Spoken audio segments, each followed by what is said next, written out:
Hello, welcome to another edition of Facilities Talk with the Froelich brothers. Today we have a very special guest out of Colorado Springs, Colorado. He is the CEO for Timeless Hotels, and his name is Arron Duff. Arron, welcome. How are you today, sir?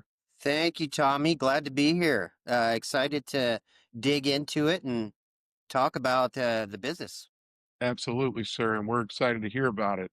We are number one, we're driven to really support the community of facilities people. That's the reason for establishing this podcast. We want to have somewhere that people can go and feel that they can relate to challenges that we face on a daily basis, right? Yeah, And yeah, also for some fresh ideas and approaches to facilities that people are taking in order to better the facilities world as a whole. So, you being here will mean a lot to our new and growing community, Aaron. So awesome. again, thank you, sir. Glad to be here. Thank you. Yeah, Absolutely. So let's cool. jump right into it, Aaron.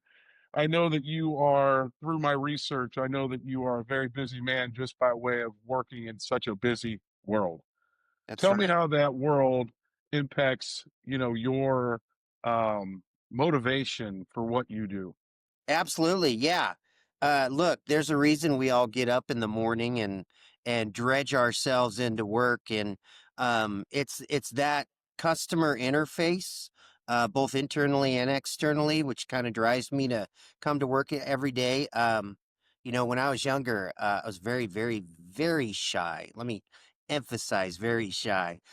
You couldn't get me up in front of people for the life, and I just couldn't. I couldn't get up and speak to people. Now it comes pretty naturally, and I think that comes with years of doing it and interacting with all kinds of people from all over the world, and externally and internally again, kind of diversifies you and allows you to kind of break out of that mold that you were kind of put in when you were a child. I come from a small family, a small town, but I was able to join the Air Force very early in life and travel the world, and it exposed me to a lot of different cultures and a lot of different areas of the world. And slowly over years, kind of broke me out of that mold, and um, that's what really kind of drives me to come to work is to keep meeting people and keep diversifying. Fantastic answer, Aaron. Yeah, And thank you for your service to this beautiful, amazing country that we are appreciate so that. blessed to be a part of. It was a Um, lifetime ago, but yeah, I hey, appreciate that. it matters. The history of America isn't that old. So No, no, it's not. you're relatively recent in this Yeah, country. So thank you again for your service, sir. And appreciate that. Aaron, um, tell me how, you coming from a military background, I'm sure the structure of that lends to you being very uber successful in what you do in facilities in a large group of buildings and having different partners and Yep. stakeholders and all these things involved. Tell me how that's kind of helped or, given you an advantage in this space of Yeah, I think it facilities. kind of set the tone. I grew up in a small town, and then joining the military kind of opened my eyes to the world, and the procedures and the policies that are in place just set a good foundation for my work ethic. Um, I have two brothers, and their work ethic is pretty amazing as well. So yeah, I think that kind of set the tone, and working with all kinds of different buildings, from hotels to restaurants to commercial real estate, all of them present a challenge. I cut my teeth in the military, got out, and went right into hospitality, went into the hotel world. And boy, talk about polar opposites. Because what you can get away with in the military, at least back then, you can't really get away with now. And it's just generational. Um, and adapting to that, both of those concepts of military and hospitality has been somewhat challenging, but I've been doing hospitality for going on 35 years now. So I think I'm more in that world than I ever was in the military world. But I've been general manager, is one of my titles of the Antlers Hotel, which is the oldest hotel in the city of Colorado Springs, smacked right downtown, right in the middle of downtown. It's the heart of the city, and I've been here for 25 years. GM for 8. I came here as a restaurant server and kind of worked my way up through different management companies, different ownership, and made the cut. So I've been able to adapt and bring a sense of leadership, I think, from all of those different ownership groups and kind of make a style on my own. That's fantastic, Aaron, and very well said. The ability for you to, really reach the viewers or members of our podcast that they're going to read this, they're going to, watch this podcast and say to themselves, incredible, right? Because what we've found is similar, like-minded people to yourself with diverse backgrounds that are changing the industry in the most positive ways because of the ideas they come with. Yeah, Do you find yourself being a creative person through that diverse background? Does it lend to you kind of looking at things absolutely. more open-minded? Yeah, absolutely. I think if you don't go into things open minded and you don't change your approach, you're going to get left behind. Hmm. You know, the customer I had 25 years ago to the customer that I have today is the same person. Um, the expectations might be a little different, but I'm charging them X amount of dollars to stay at the hotel. They expect there's a level of expectation that comes with that. So being able to adapt with the different customers. See, I come from Gen X. We've got millennials now, and you've got elder millennials, and they're the ones with all the bread now, right? They're the ones Hmm. spending the money. So yeah, you have to adapt your approach to marketing, to the types of groups that you have in the hotel. And that goes with commercial real estate too, and restaurant concepts as well. So yeah, Absolutely. absolutely. Hmm. That's fantastic. Yeah, so that's interesting, Aaron. Mentioning those three verticals that you are heavily involved with. Yeah. Tell me a little bit more about that and how your involvement Sure. is with the different verticals you just mentioned. Yeah, I oversee the Antlers Hotel is the largest. We have 150 employees, peak season here. We have 272 guest rooms, 27,500 square feet of banquet space. We are considered a group hotel. So we depend heavily on convention business.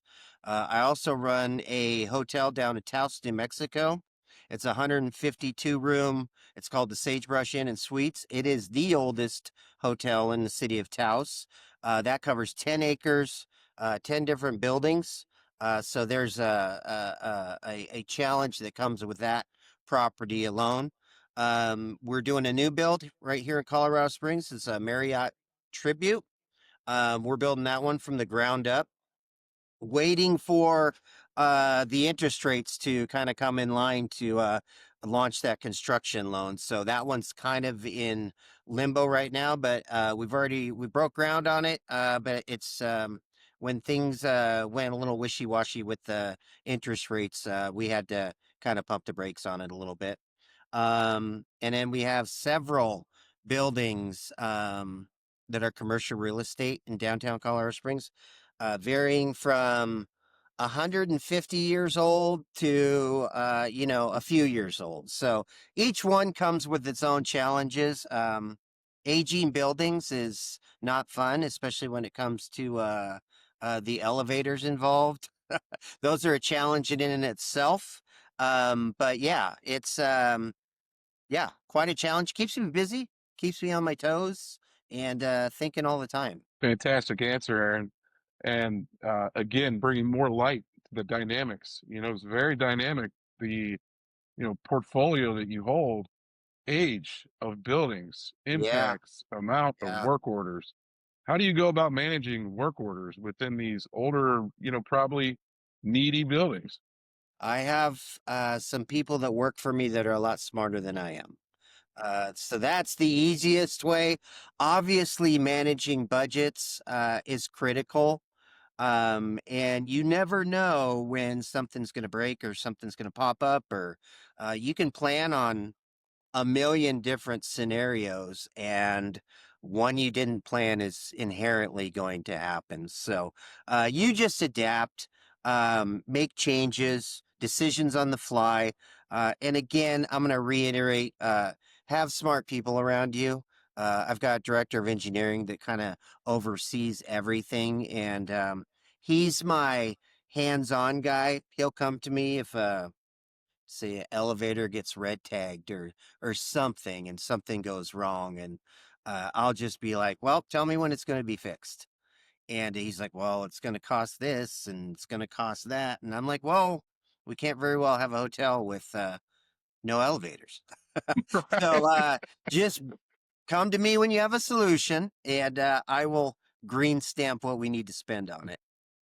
Well, Aaron, I usually wait until the end to do this, but I asked for our guests to plug a star member of their team, and it sounds Yeah. like this individual would probably get that plug. Do you want to go ahead and drop his name so he gets some love on this Yeah, podcast his today? name's Matt Canarium. He's the director of engineering. Been with me for a while. He knows the building very well, and then of course I send him out to some other buildings if we have issues with them. And between him and my director of sales and catering, Amy Champagne, who uh, without her we wouldn't have any business in the hotel, and we'd all be sitting around like we were during COVID, twiddling our thumbs.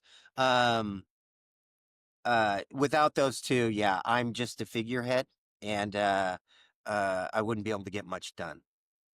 That's beautiful. Yeah, The fact that you are, the type of leader that embraces team, over individual is probably a big part of your success. And, you know, that is great demonstration of facilities in general. It takes a village, if it you sure will, does. right? And it's daily. It never ends. Things do happen, like you perfectly pointed out. Yeah. And to the most important components of your operation, elevators, HVAC, roofing, all these things that could be a nightmare if not managed properly. So, how do you, as a company, as a team, handle the fact that you have multiple buildings in multiple states?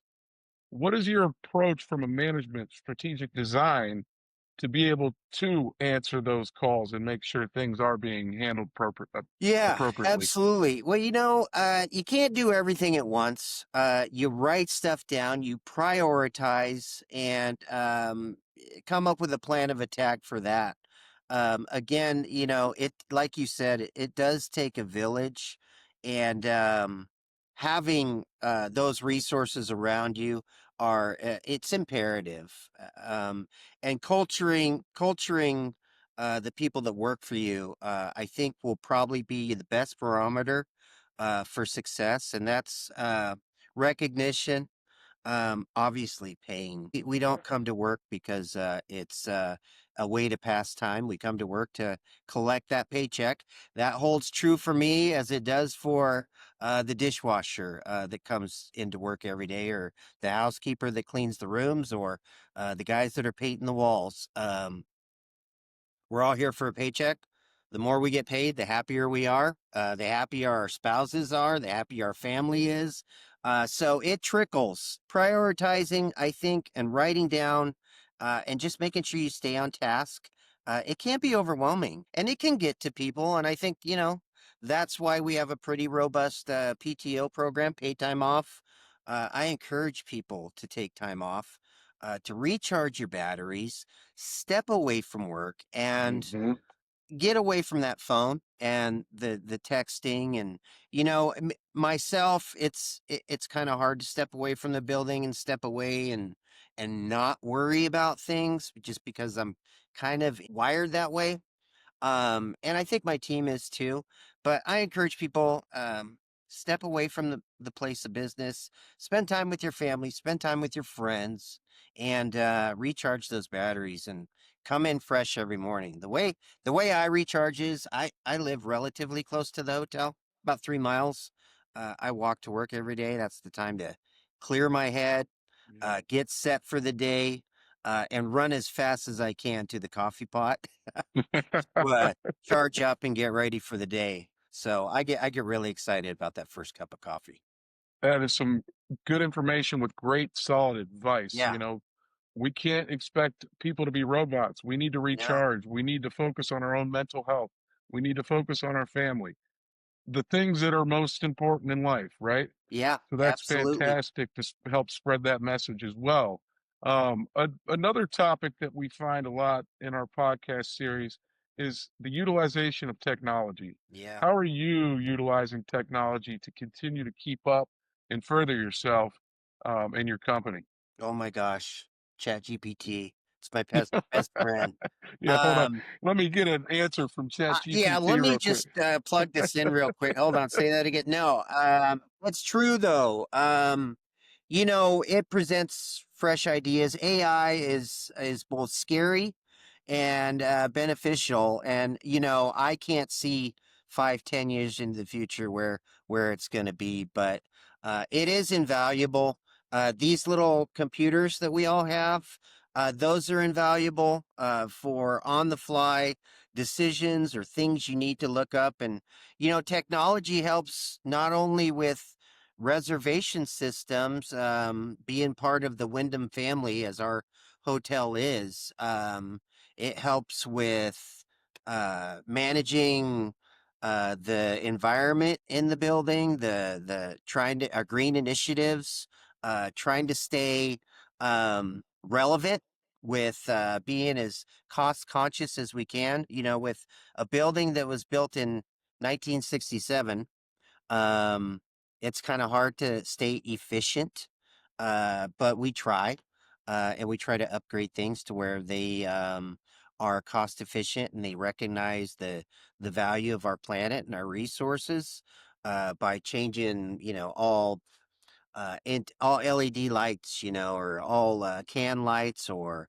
whether we have a more efficient heat exchanger system or condensate tank or boiler unit, all these things that I did not want to know about, but I've kind of been baptized by fire Okay. with learning about them. Boy, when I started in the hotels as a restaurant server, I could care less about the boilers, but I sure did want the hot water when when I was cleaning the place. And it's funny, our guests want hot water too. Go figure. Yeah, Imagine that. yeah, imagine that. This crazy world. Yeah. Such high maintenance guests Uh, you have in your oh hotels. gosh, I know. It's the expectations, I tell you. You You're got to right. manage them. But yeah, in all seriousness, the hot water. People want hot water and they want working televisions. And I think if you can get those two dialed in, it's downhill from there. That's fantastic, Aaron. That is fantastic. And I'm going to ask the question, even though I feel like I know the answer. Yeah. Reactive versus proactive is a big segment that we do in a lot of these podcasts because um, it helps a lot of the community understand Hmm. the risk of reacting, right? And sometimes, especially in your case with older buildings, you don't have a choice. Things are going to happen whether you do preventative maintenance on the component or not. But Yeah. at all opportunities, do you take a proactive approach with the, components and assets of your facilities? I think it's essential. You have to, but you also have to put a cap on the amount of money you're spending, right? Okay. To prepare for those reactive things. But having a preventative maintenance schedule is imperative, I think. Now, whether you stick to that preventative maintenance throughout the year is kind of up in the air sometimes because things come up in the daily grind. But um PMing is very important, and learning when to say no, learning when to say yes. I'm responsible to ownership try to provide a profit. We're not a nonprofit business. We are for profit. And all of our jobs here are to make as much money as we can. And, when you're constantly fixing things and constantly, trying to stay ahead of it, I think it can be a challenge. But, again, PMing, I think, is the best step towards, yeah, preventing anything to happen like that. That's right. You're 100% right, and I'm happy to hear that. Preventative measures allow you to understand budgets more clearly, Yeah, forecast for yeah, those unknowns, right? And really solidify a financial situation for the current and the future. And yeah, that's where we've really had a big impact with our clients, being the vendors to companies like you, sure. is providing a very high level of information for that sake, giving you Yeah, information for the sake of knowing what is now and what could be and how to get there budget wise so that the implementation process is happening almost yeah. naturally, right? Yeah, Because and that's I'll tell you, not to interrupt you there, but no, that's what when I I was was doing hoping the for. budget in 2025, back a year and 2 months ago, I didn't know there was going to be a government shutdown. Did you? Mm-mm. No, I don't no. think any of us did, Mm-mm. and I certainly didn't think it was going to be a government shutdown for the record books. So Correct. that's Yeah. presenting a challenge as well. As I said at the beginning of the podcast, Colorado Springs is very heavily military based. They comprise 50% of the economy here in Colorado Springs. And with the shutdown, nothing's moving. So we depend on military groups to come in here and fill the rooms and lay their heads in the beds at nighttime. And yeah, that's pretty much non existent. As far as cancellations go, there's cancellations every day. I do hope we have an answer very soon.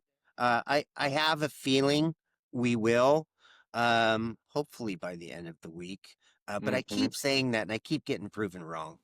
So, Unfortunately, correct. Yeah, we just don't have enough clarity yeah. on it. Hmm. But in the meantime, it forces us to adapt, Yep. and I love that you've pointed that out multiple times throughout this episode because we find ourselves in a daily situation of that adaptation, right? Yeah. Adapt, overcome, improvise, all these things, and it's on your toes. Yeah. So strategies need to be strong and they need to be, like you even said earlier, cultural. This is your culture. This is how we do things. We're not reacting. We're strategically designed to be able to move Yep. and adapt. So that's fantastic. And I think, strengthening our podcast series by having you on, Aaron, is highly appreciated. I think this is going to get a lot of likes, to Well, be I fairly appreciate that. honest with you. Thank you. Yeah. Fantastic, Aaron. And one thing I like to do is allow the guests to point out something that really stood out, whether it be through the year already or something you're looking ahead at. And you already mentioned breaking ground and having a new construction opportunity ahead of you. But is there something else that you'd like to talk about that stands out in your mind? Hmm.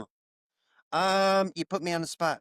I think the most important thing, and we can't lose sight of it, is the people we work with, building the team, making the employees feel valued. And like I mentioned, not only monetarily, but, patting them on the back every now and again is good. And, I've been doing it so long, I don't really need to remind myself to do it, but it goes a long way. It means a lot. When I was on the lower end of the totem pole, um, it felt good having a manager come by and say, just recognition, saying good job. And we do that several different ways. We do it, employee of the month. And we make a big deal out of it. We have a big meeting with all of the company members. They come in, eat a little bit of food. I do kind of a state of the union, tell a few jokes. But more importantly, we we recognize that individual in front of their peers, and it goes. We give them a little bit of spending money too, not a lot, but it's. I think the award and the plaque are more important, and then they get thrown into the mix to be eligible for Employee of the Year, where we write them a pretty big check. And I think those kind of things, with along with constant communication every day, is the most important thing that you can do, and it takes work every day to do that. So I think it's worth mentioning. That's Yeah, very worth mentioning. I would describe you as a servant leader, Aaron, yeah, yeah, and I love that we have had the chance to meet because the more servant leaders like you that are out there in this beautiful world that we're blessed to be in, the better off we're all going to be, especially from a, just a business level as well, yeah, and like you yeah. pointed out, we're not there to hang out with friends and socialize. It's about our families. We need money. We need to That's support our right. families. We need to continue to grow as individuals. And the way we do that is through our careers, our Yeah, professional lives. very important, and it's generational too. The CEOs of the days of old, God, they got away with a lot of stuff, right? I mean, if you see their the shyster behavior, you can see it in movies that are a little bit older. You're right. But Yes. you have to adapt. You can't do that. You can't be an awful human being and treat your people like crud. They'll go somewhere else, even if it's for 25 cents more an hour. If they're not being treated right, um, they will certainly find another job. And turnover is my HR would love that I'm saying this. Turnover is the biggest detriment to a company. It can cost thousands and thousands and thousands of dollars, and she's 100% right. That's fantastic, Aaron. Again, thank you, sir. This has been a Absolutely. great, exciting episode with a lot of filled with great information and advice and feedback to the community. So, Aaron, on behalf of the rest of my brothers, another exciting episode of Facility Talk with the Froelich brothers, featuring CEO of Timeless Hotels, Arron Duff. Thank you, sir. Appreciate it. Thank you for having me. My pleasure. All right.